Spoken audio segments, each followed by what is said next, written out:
ان کا بینیفٹس پہنچائیں گے. ابھی تک جو ہمارا سوشل سیکیورٹی کے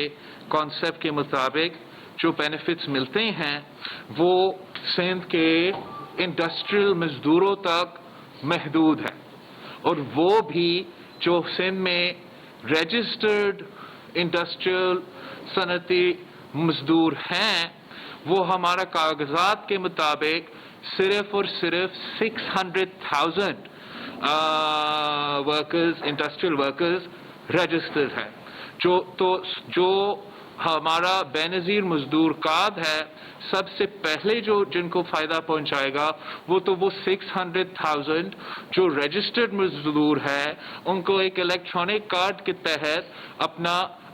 بینیفیشری اپنا بینیفٹس بھی ملیں گے, اور جو ٹرانسپیرنسی کے لیے یہ الیکٹرانک کارڈ کی وجہ سے بہت فائدہ ہوگا اور کرپشن میں بھی کمی ہوگی. لیکن ساتھ ساتھ اس لیے کہ یہ 600,000 انڈر رپورٹڈ ہے, اور کیوں انڈر رپورٹڈ ہے کہ ہم یہ نمبرز جو ہے ڈائریکٹلی ان انڈسٹریز سے لیتے ہیں, تو وہ انڈسٹریز اپنے ورکرز کا تعداد کم بتاتے ہیں. جب آپ نے بے نظیر مزدور کارڈ کے تحت یہ فیسلٹی دیا ہے کہ اب ہر مزدور خود رجسٹر ہوگا, تو اس کارڈ کی وجہ سے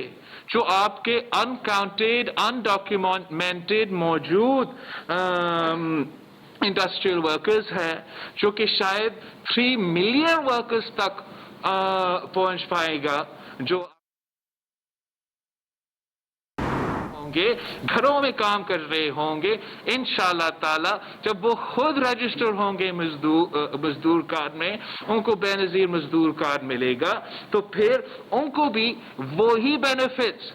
ملیں گے جو اب تک صرف اور صرف ہمارے مزدوروں تک محدود رہا ہے. اور یہ پاکستان پیپلز پارٹی نے ہمیشہ مزدوروں کے لیے اور پاکستان کے مزدوروں کے لیے محنت کیا ہے. شہید ذوالفقار علی بھٹو نے ہمیں سب سے پہلے مزدور پالیسی دیا تھا, شہید محترمہ بے نظیر بھٹو نے مزدوروں کے حقوق میں اضافہ کیا تھا, صدر زرداری نے ڈیفولوشن کے ساتھ ساتھ بے نظیر اسٹاک آپشن پروگرام اور اس قسم کا پالیسیز دے کے مزدوروں کا پینشنز اور تنخواہ میں اضافہ کر کے بہت فیسلٹیز پہنچائے تھے. اور ہم نے بھی, سندھ حکومت نے بھی, جہاں تک ڈیولوشن کے بعد لیجسلیشن کی بات ہے, جہاں تک ہمارا بہت سے لیبر پالیسیز ہے اور قانون سازی ہے, ہم نے بہت ایک پروگریسو پوزیشن لیا ہے. لیکن یہ بے نظیر مزدور کا ایک انقلابی قدم ہے, اور سندھ کی ٹرائی پارٹائٹ پالیسی کے بعد میں سمجھتا ہوں کہ پورا پاکستان میں لیبر فیسلٹیز میں اور لیبر پالیسی میں یہ ایک بہت بڑا قدم لیا گیا ہے, اور ہم اس کو ویلکم کرتے ہیں, انکریج کرتے ہیں. اس لیے ہمارا نظریہ اور ہمارا منشور کے مطابق کہ جب مزدور خوشحال ہوگا تو پھر ہمارا صنعت خوشحال ہوگا, پھر ہمارا معیشت خوشحال ہوگا. ہم سمجھتے ہیں کہ اگر کوئی مزدور پریشان ہے کہ ان کا بچہ کو تعلیم نہیں مل رہا ہے, اگر کوئی مزدور کسی کی بیماری کی وجہ سے اپنا یا اپنا خاندان میں سے کسی بزرگ کا, کسی بیٹے کا بیماری کے لیے فکر مند ہے, تو پھر وہ اتنا کنٹریبیوٹ نہیں کر سکتے ہیں. تو ہم بے نظیر مزدور کارڈ کے تھرو میڈیکل کیئر بینیفٹس, صحت کے لیے, علاج کے لیے جو بینیفٹس ہوتے ہیں, اگر کوئی نقصان ہوتا ہے, کوئی انجری ہوتا ہے, اس کے لیے آپ کو بینیفٹ دیا جاتا ہے. میٹرنیٹی کے لیے آپ کو بینیفٹ دیا جاتا ہے. اگر ایک حادثہ ہوتا ہے, ڈیتھ گرانٹ کا بھی ایک بینیفٹ دیا جاتا ہے. بہت سے جو بینیفٹس ہیں, لیکن ان بینیفٹس میں سے جو ہم سمجھتے ہیں سب سے بڑا اور فائدہ مند کمپوننٹس ہے وہ صحت کا اور تعلیم کا جو فیسلٹی دیا جاتے ہیں مزدوروں کو. اس سے انشاءاللہ تعالی مزدور خوشحال ہوگا تو پاکستان کا معیشت چلے گا. تو ہم سندھ حکومت کو اور حکومت سندھ کو اس پروگرام پہ بے نظیر مزدور کارڈ پہ ان کا اس انیشیٹو کو اپریشیٹ بھی کرتے ہیں, اور سندھ کے رہنے والے ہر مزدور سے اپیل کرتے ہیں کہ سندھ حکومت کے ساتھ اور سندھ لیبر کارکنوں کے ساتھ ہم مل کے کام کریں گے، اور بے نظیر مزدور کارڈ کو ہمارا خواب ہے کہ ہم اس کارڈ کو ہر مزدور کے ہاتھ میں پہنچا دے، تاکہ وہ جو یونیورسل سوشل سیکیورٹی کا ایک کانسیپٹ ہے اس کی طرف ہم آگے بڑھ سکتے ہیں، جو پاکستان پیپلز پارٹی کا نظریہ اور منشور کا ایک بڑا اہم حصہ ہے۔ بے نظیر انکم سپورٹ پروگرام نے اس ملک کے غریب ترین عورتوں کے لیے ایک انقلابی قدم شروع ہوا تھا، اور اب بے نظیر مزدور کارڈ سے ہم پاکستان کے مزدوروں کے لیے ایک انقلابی قدم کا آغاز کر رہے ہیں، جس سے وہ مزدور، وہ غریب آدمی، وہ عام آدمی جو اپنا محنت کی وجہ سے، اپنی محنت کی بنیاد پہ کام کرتے ہیں، ان کو ان کا حق دیا جائے، ان کو ان کا بینیفٹ ان کو ملے، اور انشاءاللہ تعالی بے نظیر مزدور کارڈ وہ راستہ ہے، وہ فیسلٹی ہے، وہ ٹول ہے جس کے تھرو ہم قائد عوام شہید ذوالفقار علی بھٹو کا جو منشور تھا، پرو لیبر پالیسی تھا، ہم اس کو آگے لے کے چلیں گے۔ ہم آپ سب کے بہت شکر گزار ہیں جو آج ہمیں جوائن کیے تھے، پیپلز پارٹی کے لیبر کی تنظیم کی طرف سے، پالیسی کی طرف سے جو ہماری مدد کرتے ہیں، لیبر ڈپارٹمنٹ کو بھی، کہ ہم اس پالیسی کو ہم سمجھتے ہیں کہ بہت اہم شروعات ہے، بہت اچھا شروعات ہے، لیکن ہم چاہتے ہیں کہ اس میں جو ہمارا امپلیمنٹیشن ہے، جو ہمارا مشکلات کا سامنا ہوگا آگے جا کے، اس میں ہمارا لیبر کمیونٹی ہمارا ساتھ دے، تاکہ ہم وہ مسئلے کم کر سکتے اور مزدور کا مسائل حل کر سکیں گے۔ ایک اور پوائنٹ جو ہمارا مزدور کا لیبر اور اس کے حوالے سے ایک اہم پوائنٹ جو رہ چکا پوائنٹ دہرانا چاہتا ہوں، وہ ای او بی آئی کا اور ورکرز ویلفیئر فنڈ کا ڈیولیوشن کا پوائنٹ ہے۔ پاکستان پیپلز پارٹی نے جو 1973 کی آئین دیا تھا اور پھر 18ویں ترمیم پہ ڈیولیوشن کے مطابق لیبر ایک ڈیوالوڈ سبجیکٹ ہے، اور 2000 ہمارا حکومت میں ہم نے یہ ترمیم پاس کیا تھا، اور 2015 تک مکمل طور پہ ڈیولیوشن ہونا چاہیے تھا، لیکن یہ نہیں ہوا۔ ہر حکومت جو ہے وہ مزدور کا حق اور ان کا مزدور کے جو بینیفٹس ہے وہ ڈیوالو نہیں ہوا ہے، تو ہم وہ مطالبہ دہراتے ہیں کہ ای او بی آئی اور ورکرز ویلفیئر فنڈ کو فل فور صوبے کو ڈیوالو کیا جائے، تاکہ صوبے اپنے مزدوروں کے لیے زیادہ کام کر سکے۔ آپ کا شکریہ۔ آپ نے جو بھی اناؤنس کیا ہے کہ کیا اس میں ہماری جو ہے وہ کور ہوں گے، کیونکہ وہ بہت دور دراز علاقوں میں رہتے ہیں، اور جو بٹوں پر کام کرتے ہیں وہاں پہ ان کے رجسٹریشن کا کیا مسئلہ ہوگا، کس طرح رجسٹر ہو سکیں گے، اور کیونکہ آج ڈسٹرکٹ لیول پہ اگر وہ جا کے رجسٹر ہوں گے تو وہ کیا طریقہ ہوگا، کیونکہ زیادہ تر ان پڑھ لوگ ہیں، ان کا کیا مسئلہ ہے؟ بالکل سر، تھینک یو، آپ کا سوال بہت ضروری ہے کہ مجھے یہ موقع ملا ہے کلیئرفائی کرنے کے لیے۔ سو جیسے میں نے کہا، ایک تو یہ بے نظیر مزدور کارڈ ہر مزدور کے لیے ہے، ابھی کے لیے جو ہے آپ کے جو 600,000 انڈسٹریل ورکرز ہے وہ فورن بینیفیشریز ہوں گے، اور ہم چاہیں گے اس لیے کہ یہ ایک الیکٹرانک کارڈ ہے، الیکٹرانک سسٹم ہے، سیلف رجسٹریشن کا کمپوننٹ ہے، تو جو مزدور ابھی بھی صنعت میں کام کر رہے ہیں مگر رجسٹرڈ نہیں ہیں، وہ بھی اس کا فائدہ لینا شروع کر دیں۔ ہم یہ بھی چاہتے ہیں کہ ہم اس کا اضافہ کریں، اور انفارمل سیکٹر ہو، پرائیویٹ سیکٹر ہو، سیلف امپلائڈ سیکٹر ہو، اور ہاں ذرائع مزدور ہو، ان کو بھی اس فیسلٹی کا فائدہ ملے، اور اس کے لیے ان کے پاس ایک طریقہ کار ہے جس میں وہ موبائل ٹیمز بیچ رہے ہیں۔ میں زیادہ تفصیل کا سعید غنی کو موقع دوں گا کہ وہ آپ کو وہ ٹیکنیکل طریقہ کار ضرور بتائیں، لیکن چاہے وہ ذرائع مزدور ہو، چاہے وہ سیلف امپلائڈ ہو، وہ خود رجسٹر ہو کے خود اس فیسلٹی کا فائدہ انشاءاللہ تعالیٰ اٹھا سکیں گے. لیکن سید غنی صاحب آپ ضرور ان کو جو آپ کو پروسیجر ہے اس کے بارے میں. دیکھیے جو رجسٹریشن کا طریقہ ہے نا، اس وقت تو ہماری جو سیسی کے آفیسز ہیں اور جو نادرا کے آفیسز ہیں وہاں پر کاؤنٹرز ہیں، لیکن جیسے جیسے تعداد بڑھے گی تو ہم جو بڑی انڈسٹریز ہیں ان کے اندر بھی کاؤنٹرز لگائیں گے تاکہ وہاں کے مزدور وہاں خود رجسٹر کروا لیں. لیکن اس کے بعد جب ظاہر ہے کہ اور ڈیمانڈ بڑھتی جائے گی تو پھر یہ موبائل سینٹرز بھی بنیں گے اور گاڑیاں بھی جائیں گی ان کی مختلف علاقوں میں، اور وہ ہم اس کو پبلش کریں گے کہ کس علاقے میں کس دن گاڑیاں ہوں گی، تو وہاں لوکلی لوگ جا کر جس طرح نادرا کی گاڑیاں ہوتی ہیں، چونکہ نادرا کے ساتھ ہمارا یہ ایگریمنٹ ہے وہ کر رہے ہیں، تو جس طرح نادرا کے کارڈ بنتے ہیں سملرلی اسی طرح ہم پورے اسی پیٹرن پہ جائیں گے، اس کو ہر جگہ پھیلیں گے. چیئرمین صاحب، حکومت نے ایک مرتبہ پھر اپوزیشن کو انتخابی اصلاحات کی دعوت دی ہے. پیپلز پارٹی کیا سمجھتے ہیں کہ انتخابی اصلاحات ہونی چاہیے؟ بہت شکریہ. جہاں تک انتخابی اصلاحات کی مقصد یا پالیسی ہے، پاکستان پیپلز پارٹی نے مسلسل آج سے نہیں انتخابی اصلاحات پہ کام کرتی آ رہی ہے، اور ہم سمجھتے ہیں کہ جہاں بہت ہی ضرورت ہے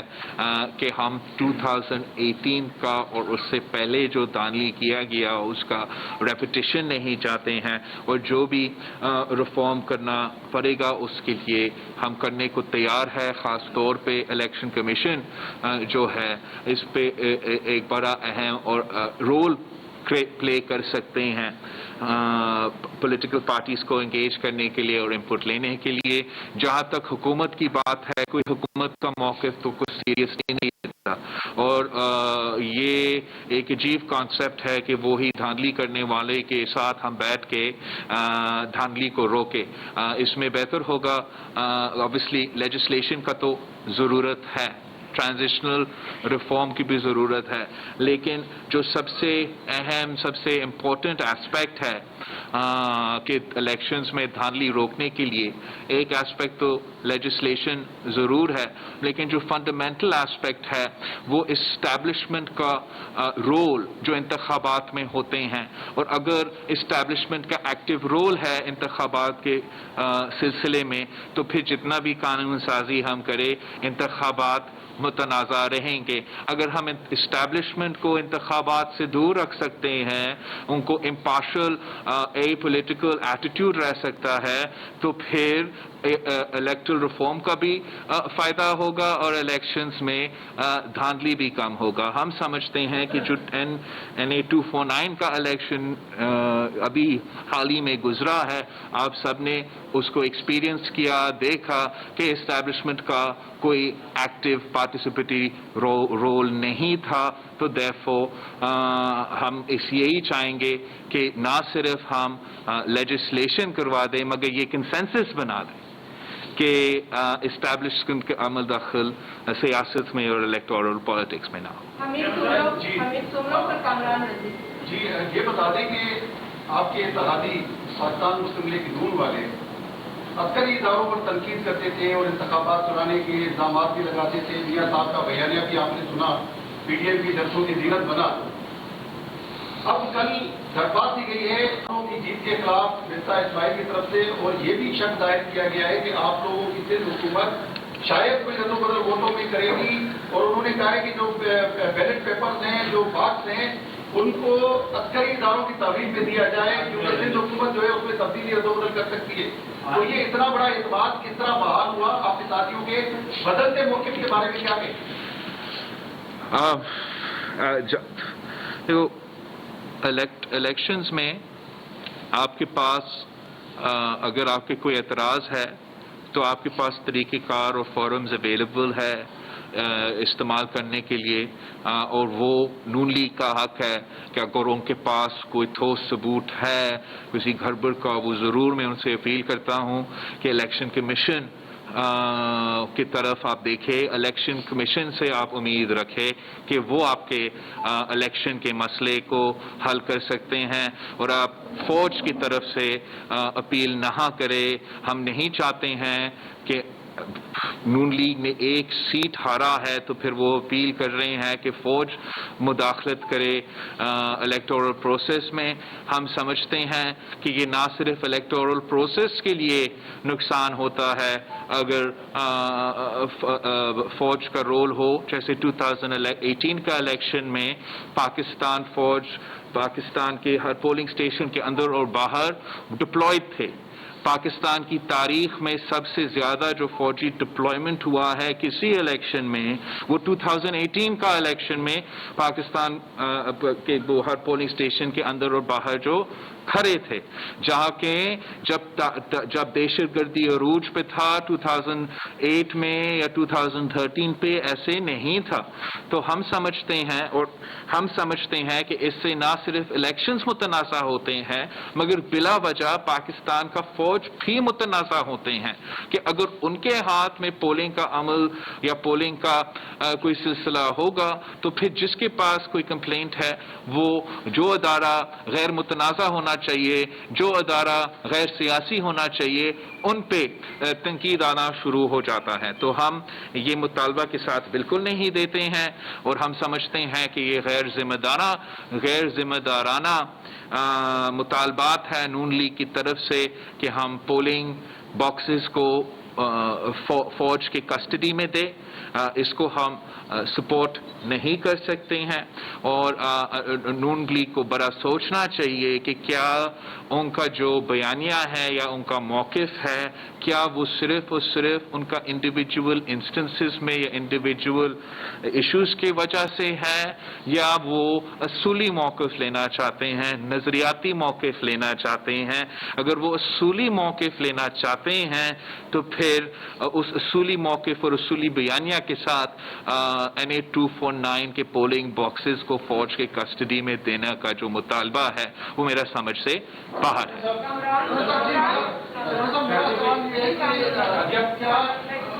PDM کے سربراہ مولانا فضل الرحمان کا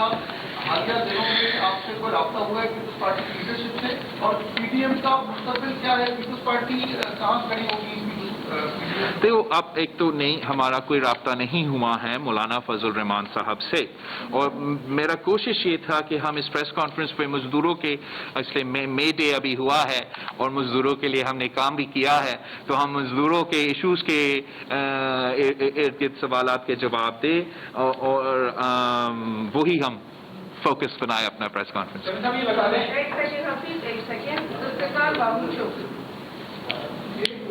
جناب صاحب میرے دو کوشچن ہیں. میرا ایک بات تو یہ ہے کہ 2 دن پہلے آپ نے پریس کانفرنس میں بحریہ کام کے حوالے سے کہا, CM صاحب کو ہدایت دی, نوٹس بھی دیا, تو CM صاحب بیٹھے ہوئے پوچھ کے بتائیں کہ اس نے کیا کارروائی کی ابھی تک. اور دوسری یہ کہ جو آپ سیلاب برسات آئی تھی, آپ ساگر بھی گئے اور پورے 30-4 اضلاع کو گھومے, ابھی تک وہاں پر سندری میں پانی کھڑا ہوا ہے, وہاں پر آپ کو ڈرینیج سسٹم بنانا تھا, وہ کیوں گورنمنٹ نے نہیں بنایا, اور ابھی تک ان کو معاہدے نہیں ملے, تو یہ کوتاہی اس طرح کی گورنمنٹ کی کیوں ہے اور آپ نے ابھی تک ان سے پوچھا کیوں نہیں؟ ایک تو آپ کو کیسے پتا میں نے نہیں پوچھا؟ رمضان کا مہینہ, رمضان کے مہینہ ہے, جھوٹ نہیں کہا جاتا ہے رمضان. جہاں تک بحریہ ٹاؤن کا سوال ہے, وہ جو اسپیسیفک کمپلینٹ آ رہا تھا اس دن پہ جب ہمارا الیکشن چل رہا تھا, اور اس کمپلینٹ کے حوالے سے جو بھی ایکٹیویٹی کیا جا رہا تھا وہ روکا گیا تھا کسی سائٹ پہ, اس جگہ پہ, اور میرا خیال میں نے جو CM صاحب کو ٹاسک دیا تھا کہ وہ انویسٹیگیٹ کر کے مجھے رپورٹ دے گا, میں اس رپورٹ کا ابھی تک انتظار ہے. اگر آپ میرا جو مانسون کے اور فلڈز کے دورے پہ غور سے سن رہے تھے, فالو کر رہے تھے, تو پھر آپ کو پتا ہوگا کہ اس ٹور میں میرے مطالبات کیا تھے. میرا مطالبات یہ تھا کہ جو اسی بحریہ ٹاؤن کیس کے مطابق سندھ کو پیسہ ملنا چاہیے, یہی پیسہ جو ابھی پڑا ہوا ہے کورٹوں میں, یہ فوراً ہمیں دیا جائے تاکہ جو اسٹرکچرل ڈرینیج کے ایشوز ہیں LBOD اور بہت سے ایشوز ہیں جس کی وجہ سے جب بھی مانسون ہوتا ہے آدھا سندھ ڈوب جاتا ہے، جس کے لیے ہمارا NFC کی طرف سے وفاق کی طرف سے کوئی اپنا حصہ یہ پیسہ نہیں دیا جا رہا ہے، نہ وہ خود دلچسپی لے رہے ہیں کہ وفاقی پیسہ اس وفاقی مسئلہ پہ لگے جس کا نقصان پاکستان کی معیشت کو، پاکستان کی ایگریکلچر کو سالوں سال ہوتا ہے۔ اگر وہاں سے ہمیں وہ ہمارا حق نہیں دیا جا رہا ہے تو ہمیں یہ اجازت دی جائے کہ ہم اپنا پیسہ، سندھ کا پیسہ اس ایشو پہ خرچ کرے کہ ہم ہمارا اسٹرکچر جو ڈرینیج کا LBOD کا اور اس کے ارد گرد کے جو ہمیشہ سے ایشوز رہے ہیں جو کافی مہنگے ہیں اس کو ہم ایڈریس کر سکتے ہیں۔ جو آج تک ہمارا مطالبہ رہا ہے وفاق سے کہ جیسے پاکستان پیپلز پارٹی کے دور میں چاہے وہ سپر فلڈ ہو یا بارش کی وجہ سے جو فلڈ ہو، ہم نے پاکستان کارڈ، وطن کارڈ دے کے ڈائریکٹلی وفاق کی طرف سے وہ لوگوں کو جو نیچرل ڈیزاسٹر میں افیکٹڈ تھے ان کو ان کا حق پہنچائے تھے۔ ہمارا مطالبہ ہے کہ وہی سلسلہ، وہی طریقہ کار آج بھی اپنایا جائے۔ اس لیے وہ نہ صرف تاریخی نقصان تھا، نہ صرف جو آپ کو نظر آتا ہے شاید انفراسٹرکچرلی یا پانی موجود ہے، مگر ہمارا ذرائع معیشت کو، ہمارا فصل کو، ہمارا کسان کو جو نقصان پہنچایا گیا تھا اس کو ان کے لیے جیسے آپ نے نوٹ کیا ہے کوئی کمپنسیشن ابھی تک نہیں ہوا ہے۔ اور ہم آگے بھی دیکھ رہے ہیں کہ یہ ہمارا مانسون کا سیزن آ رہا ہے تو ایسے نہ ہو کہ دوسرا مانسون بھی آ جائے اور پچھلے مانسون کا نقصان کا علاج نہیں کیا ہو۔ تو اس لیے میں اپنے مطالبات، پارٹی کے مطالبات آپ کے سامنے دہراتا ہوں کہ ایک جو وطن کارڈ میرے جو بھی چاہے وہ سوات میں ہے یا میرپور خاص میں ہے، ان کو ان کا حق ہے کہ ان کو نقصان ان کا گھر کا، ان کا دکان کا، ان کا فصل کا، ہمارے مانسون کی نیچرل ڈیزاسٹر کی وجہ سے ہوا ہے، ان کو اس طرف سے کمپنسیشن دیا جائے۔ اور اگر ہم چاہتے ہیں کہ LBOD اور دوسرے اسٹرکچرل ڈرینیج کے ایشوز کا ہم حل چاہتے ہیں تو ہمیں اس کے لیے پیسے کی ضرورت ہے۔ ہمارا پیسہ موجود ہے، ہم وہ پیسہ ملیر میں خرچ کرنا چاہتے ہیں اور ہم وہ پیسہ LBOD پہ خرچ کرنا چاہتے ہیں۔ آج صحافت کا ساتھی عالمی دن منایا جا رہا ہے اور ہم جو میڈیا ورکرز ہیں اپنے آپ کو مجبور سمجھتے ہیں۔ آج بھی پاکستان جو ہے نا صحافیوں کے لیے خطرناک ترین ملکوں میں شمار ہوتا ہے، صحافی قتل ہو رہے ہیں بہت سارے، لیکن اس وقت سب سے جو اہم ایشو ہے وہ ہے سندھ حکومت سے جو گزشتہ 3-4 سالوں سے متعدد بار یہ دعویٰ کیا گیا